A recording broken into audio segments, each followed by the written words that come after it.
No, come on. Okay. What's your full name and date of birth? Aegis Jones, 11/28/86.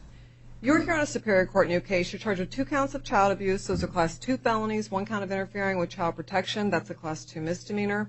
I appointed an attorney to represent you. You have a status conference on May 9th at 8:30 a.m., a preliminary hearing on May 13th at 8:45 a.m. State, did you want to be heard on release conditions? Yes, Judge, just very briefly, based on the alleged long history of child abuse involving this defendant, State believes that a significant bond is appropriate to protect the child victims and the community. State is requesting $150,000 security appearance bond, no victim contact, and electronic monitoring. Thank you. Ma'am, did you want to be heard on your release conditions only? These proceedings are taped, so anything that you say can and will be used against you in future proceedings. I want you to understand that and make sure that your statements, if you're making any, are limited to your release conditions. Yes, ma'am. I have a court date on May 9th. That is for the children to see what the next steps are. So I would like to hopefully get a bond that is reasonable so I can be out for that. Even if I have to be monitored on house arrest, whatever the situation, I definitely want to make sure that I can be available for that. All right.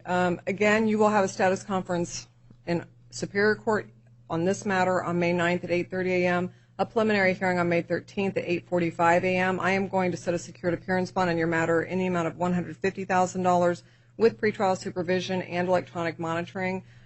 Given the fact that there are multiple victims allegedly involved and your unwillingness to cooperate with police during the course of this investigation, as it was alleged, that's an appropriate bond to ensure the safety of the community and the safety of your other children. You're not to return to the scene of the alleged crime, no contact with any alleged victim, no contact with any complainant, witness, arresting officer, no contact with the co-defendant for any reason. You're to have absolutely no contact with minors without exception.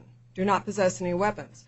No drugs without a valid prescription. Don't possess or consume alcohol. No driving without a valid driver's license. You must obey the terms of any order of protection or order against harassment that's issued or may be issued in the future, and you're going to have to DNA test and fingerprint. Do you understand? Yes, ma'am. I have a question. So I'm not going to be able to attend the court.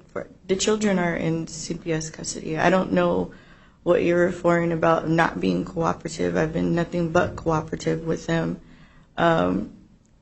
So are you saying I'm not going to be able to attend that court either? Ma'am, you're going to be in court here on May 9th. We don't have any control over what proceedings go on in that realm. Okay. This is relative to the criminal charges. So you're going to be in court here at that status conference on May 9th at 8:30. All right? We'll get you everything in writing. All right. And Judge, State move